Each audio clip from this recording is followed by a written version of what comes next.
Olá, seja bem-vindo ao podcast Insight Negócio e Oportunidades, temporada 2024. E o nosso primeiro convidado é ele, Patrick Rocha, Social Media. Patrick, obrigado pela sua presença e seja bem-vindo ao podcast Insight Negócio e Oportunidades. Eu que agradeço, essa oportunidade de estar aqui. Agradeço a você, agradeço a nossa audiência, que vai estar acompanhando esse bate-papo que promete ser bastante criativo. Muito bom. Nós vamos falar sobre criatividade, ok? Me fala a sua percepção do que é criatividade. A gente vai lá no conceito, Criatividade é o processo de inventividade, a sua capacidade intelectual de gerar processo e nada mais é do que a interpretação humana de um processo que seja inovador ou diferente daquilo que vem sendo praticado ou executado. Então, é aquilo que é diferente daquilo que a gente está acostumado. Então, o processo criativo passa muito pelo processo de reinvenção. A gente reinventar processo. Mas olha só, desde quando eu era pequenininho, no interior, por exemplo, quando a gente tinha muito brinquedo, a gente inventava algo que era a nossa necessidade, naquele momento. Mas e depois, quando a gente fica mais velho, a gente tem um preconceito que a criatividade é um negócio só para poucos, ou que é um mito, ou que eu não tenho criatividade. Como é que a gente pode enxergar isso? Olha, você enquanto criança, vamos voltar para o nosso exemplo de criança. A criança ela não tem medo de ser criativo. Então a gente tem esse processo lá natural, na essência, porque o processo criativo ele é totalmente intelectual, ele passa pela minha percepção e de como que eu vou materializar a minha percepção. Se você analisar todos os processos de criação e de criatividade, passa por esse filtro, passa pelo nosso olhar. E o que a gente vai fazendo com o tempo?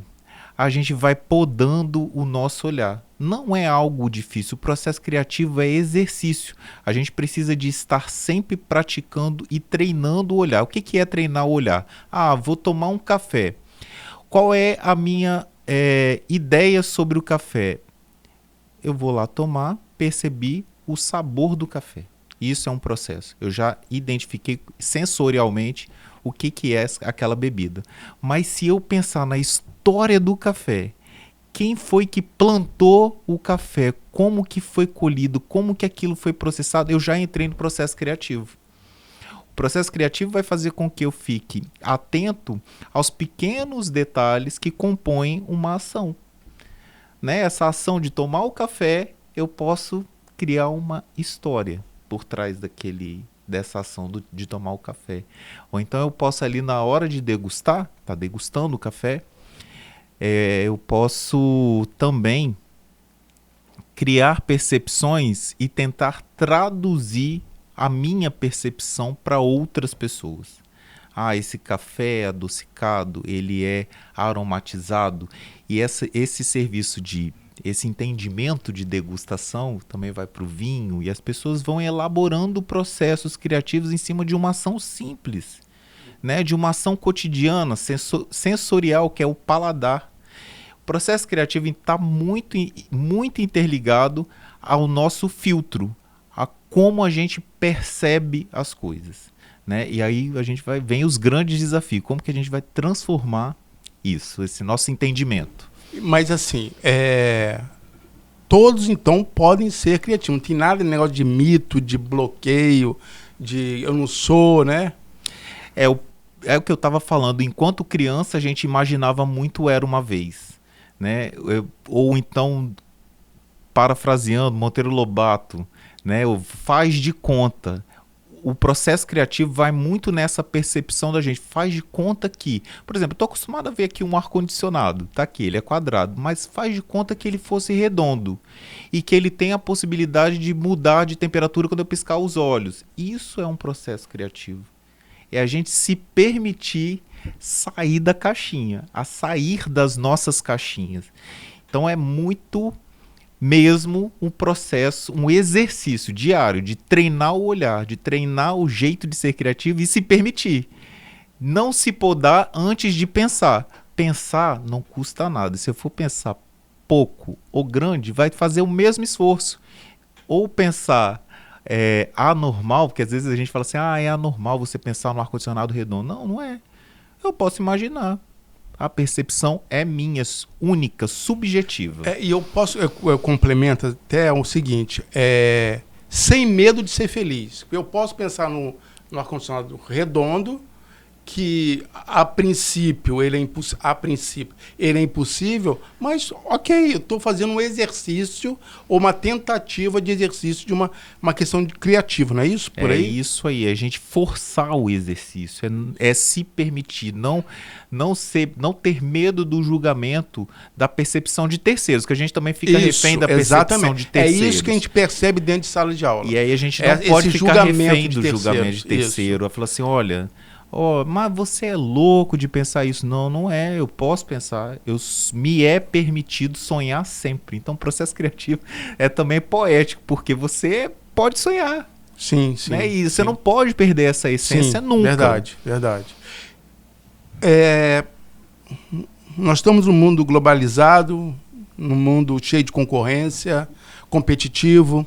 Qual a importância da criatividade no mercado de trabalho? Primeiro ponto, né? A inovação e criatividade são algo que são correlacionados no mercado de trabalho. Então, aquele profissional criativo, ele está mais propenso a trazer propostas inovadoras. E hoje, no mercado de consumo, o que a gente mais busca são inovações. Por quê? O que faz a diferença de um produto para outro, que são muito parecidos, são as pequenas inovações. As pequenas percepções que vão trazer mais comodidade, mais conforto, vão criar o diferencial de consumo. Porque a gente tem que pensar no mercado de consumo, né? A gente não consegue falar de inovação sem falar de mercado de consumo. Quem é que vai consumir essas nossas proposições?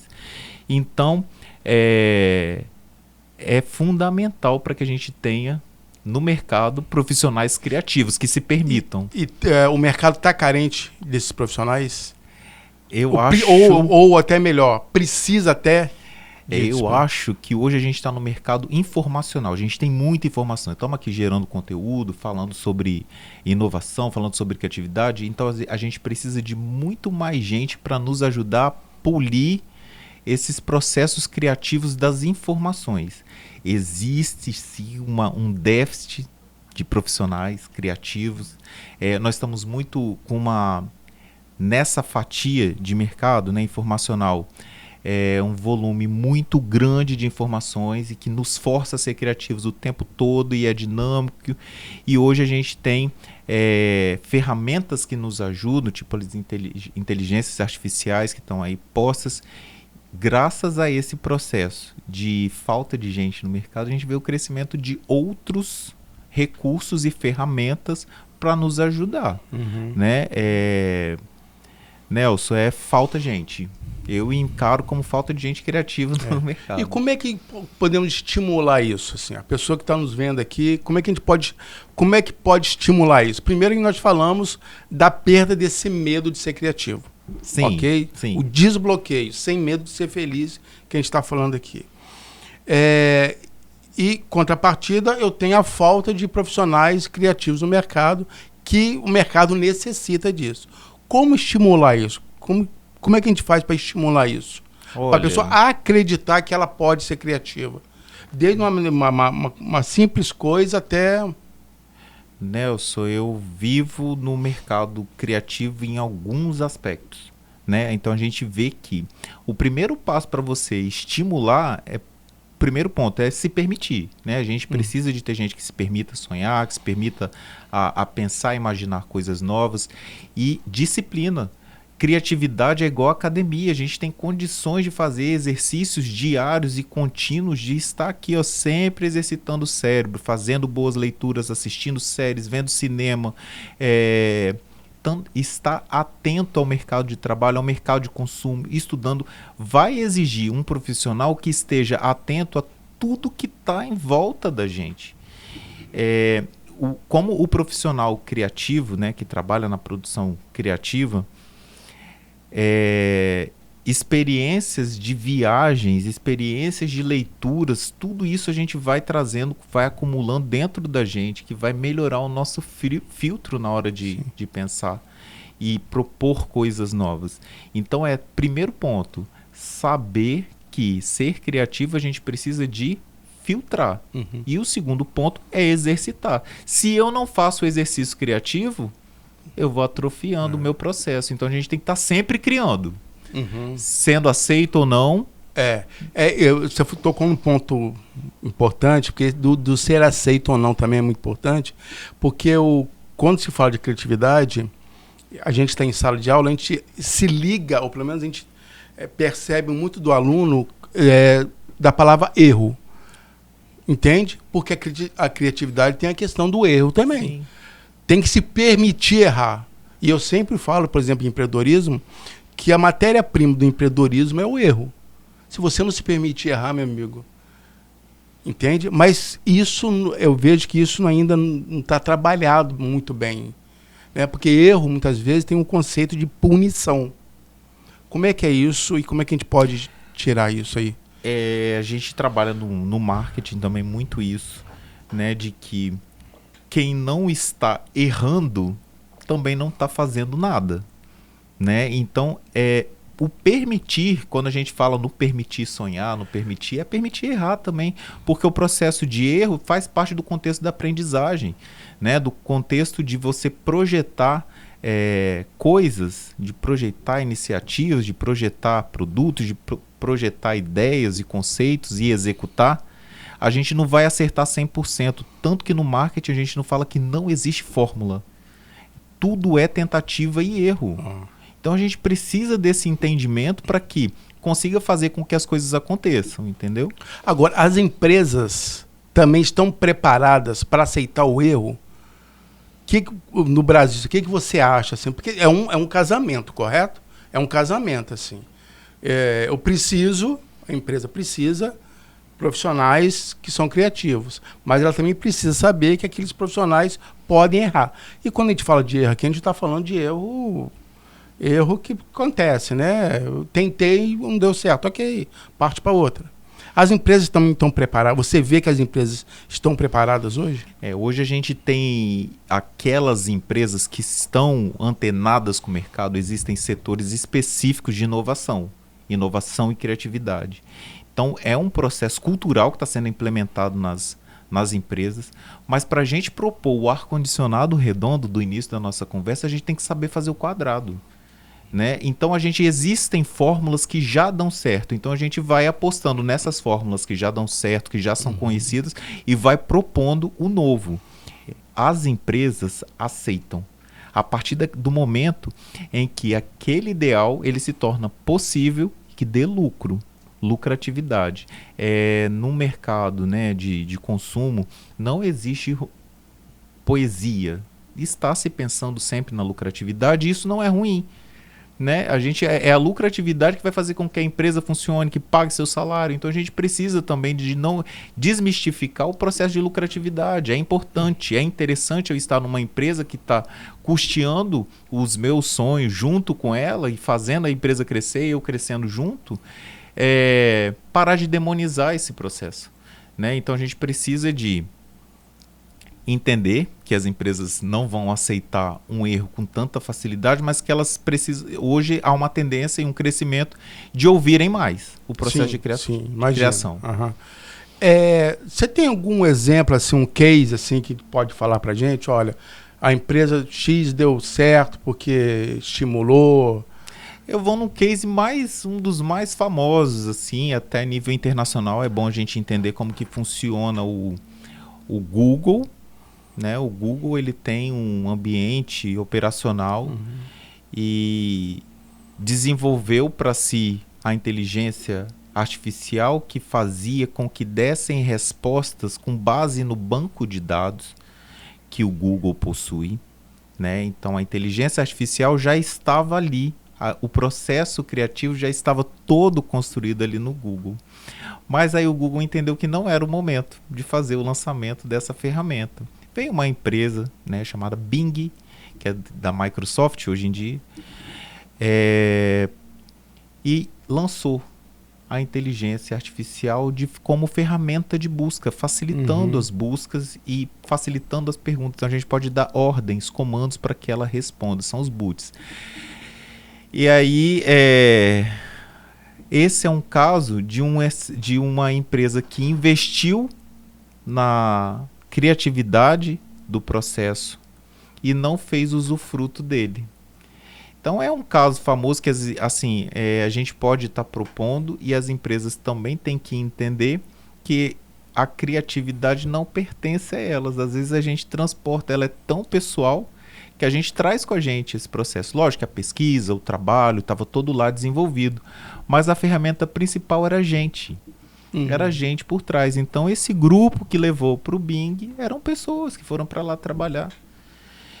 Saíram do Google, foram para o Bing fazer a implantação de um projeto de inteligência artificial de busca. Então é um caso famoso, né? É um caso conhecido, tem brigas judiciais até hoje por conta disso. Tem uma outra que lançou uma outra inteligência artificial, aí já passou os critérios éticos que era proposto para o mercado de trabalho. E é muito isso. Sabe aquilo que a gente aprendeu quando era mais novo? Tipo assim, o seu pai, sua mãe não pode te dar nada, mas ninguém pode tirar a sua educação de você. A mesma coisa é a criatividade. A criatividade ninguém pode tirar, ela te pertence, né? Ela é sua. E aí você vai levar isso consigo para onde você estiver. Então, por isso, permitam-se ser criativos. Muito importante. Eu acho que é muito importante isso. É difícil você quebrar esse paradigma, mas eu acho que é isso aí. Você liga a criatividade à tecnologia ou não necessariamente? Assim, não você falou de inteligência artificial. Mas, por exemplo, minha mãe tem uma empresa, minha mãe faz bolo para vender. Aí começa nas coisas mais simples. Como é que a gente pode entender isso assim? Porque muitas vezes a criatividade é igual a palavra inovação, né? Ela é muito ligada a coisa grande. Tecnológica, exatamente. Né? Não, é por aí. Vou falar, eu adoro esse exemplo do bolo de pote. Ela está sempre nas minhas questões de empreendedorismo, microempreendedorismo. Mas é o seguinte, Nelson, eu posso implementar uma questão tecnológica criativa, por exemplo, numa embalagem. Né? Todo mundo fazendo a embalagem redonda. Eu quero criar um diferencial para o meu produto. Eu vou lá e desenvolvo uma embalagem quadrada. Para quem entende um pouquinho do mercado de consumo, de trabalho, sabe que a embalagem é um fator decisivo de compra. Então, quanto mais eu invisto na embalagem, mais eu estou investindo na impressão que eu estou causando com o meu produto. E eu posso fazer com coisas simples uma diferença muito grande. Por exemplo,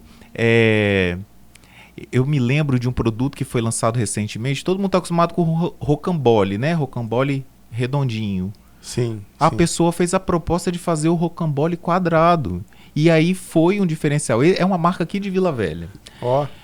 Que fez o rocambole quadrado. E aí virou um sucesso. Eu posso pensar nas pequenas coisas, nos pequenos detalhes. Juntar o meu conhecimento, né? Eu preciso conhecer um pouco de mercado de consumo, entender como que o que as pessoas esperam, as expectativas do meu produto. E como que eu posso criar diferenciais para o meu produto com esse conhecimento que eu tenho. Então, criatividade é muito um acúmulo de informações. A gente precisa de ter muita informação para tomar decisões e fazer apostas. Entendi. Sobre a economia criativa, é um mercado promissor? Como é que você vê aí? A economia criativa é o futuro. Né? A gente vê que hoje, quanto mais pessoas, mais processos criativos estão acontecendo, mais a gente tem sido capaz de monetizar. Porque até então a gente não conseguiria, por exemplo, monetizar o trabalho de a gente tinha muita facilidade, né? A capacidade de monetizar ou pagar um design. Agora, aquela pessoa que imagina um fluxo de informação, aquela pessoa que imagina uma embalagem, aquela pessoa que imagina conteúdos para a internet, a gente consegue monetizar isso hoje em dia. Isso não era tangível antigamente. Eu não estou falando antigamente, muito antigamente, não, 5 anos atrás. Que coisa, hein? Então é um mercado promissor. e que tende a não acabar. É uma realidade inexorável, assim dizendo. E é vasto, esse mercado é vasto, né? Que você tá me dizendo. É vasto, porque a inovação está presente em todos os processos.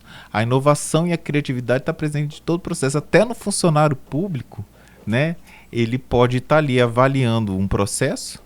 Pensa naquele funcionário público que imaginou a digitalização do processo e o fluxo de processo através de sistema. Nós estamos falando de uma coisa tecnológica, né? Mais uma vez, mas não necessariamente. Sim, sim.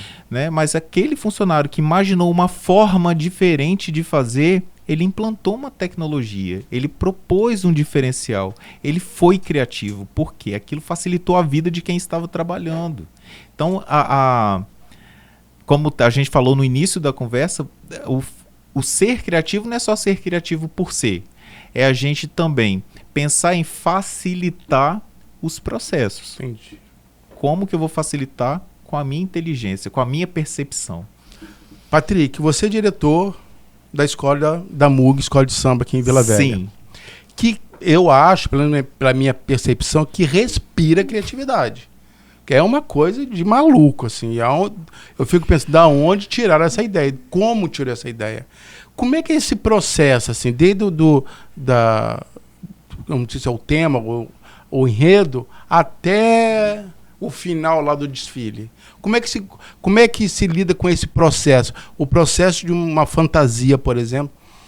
Como é que é isso na cabeça de uma pessoa e como é que se dá esse processo? Nelson, é até interessante você tocar no ponto da MUG e no processo de carnaval. E a gente, enquanto gestor da escola de samba, é um caldeirão de criatividade. Então fica até difícil da gente conduzir, porque todo mundo quer fazer de um jeito diferente, de uma possibilidade diferente, de uma forma diferente. Então é difícil a gente conduzir. Então a gente precisa de ter um pilar. O pilar da criatividade, o pilar de uma ideia, ele necessariamente passa pela criação do enredo, que é o tema que você está falando aí, que é o que a gente chama de enredo. Qual vai ser a história que vai ser contada na avenida? Aí, a partir da história, é desenvolvido um texto base, um texto que vai dar origem, porque o texto base ele vai dar origem a todo o projeto de carnaval e, na sequência, a elaboração do samba de enredo, o samba do tema, né? E por isso que é conhecido como samba enredo, samba de enredo. Enfim, a partir dali é feito todo o projeto, né? Das fantasias, dos carros, mas a fantasia ela tem que necessariamente fazer parte da história que está sendo contada. Eu não posso ser aleatório. Eu quero sair de... Estou contando uma história na França, eu quero sair de índio. Não faz sentido. Nós vamos estar retratando alguma coisa, alguma ideia que está proposta lá na França. Então também é um pouco da disciplina da criatividade. Nem tudo é permitido neste caso, porque existe uma proposta, um pilar central de ideia ali. Mas aí existe uma equipe ali que é ouvida. Como é que é, assim? O principal profissional criativo é o carnavalesco. Sim. Né? É um carnavalesco, que é alguém que vai pensar a história. E aí tem também o enredista, que é mais um profissional criativo, que ele vai desenvolver o texto base. E a partir daí nós temos os desenhos, que a gente pode ter desenhistas, que também são profissionais criativos. E na sequência vem a execução do projeto criativo, que vem a direção de carnaval, direção executiva, direção de carnaval, que ele vai fazer com que aquilo tudo saia do papel e vire uma realidade. Então são vários profissionais criativos envolvidos no processo, né? A gente pensa muito na costureira, no aderecista, a gente pensa na serralheria e tudo. Esses são profissionais convencionais, mas eles não prestam um serviço convencional. Por exemplo, na hora de eu pensar, o carro alegórico, ele tem formas, ele tem curvas, ele tem um monte de coisa. Então exige uma sensibilidade do profissional de serralheria para fazer aquele projeto.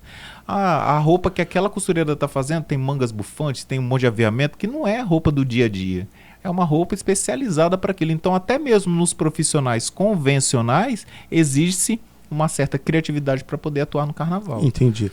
Você acha que o Brasil é um país criativo, assim, em termos gerais? Ou ainda não sabemos utilizar a criatividade? Porque o que eu sinto é isso, assim.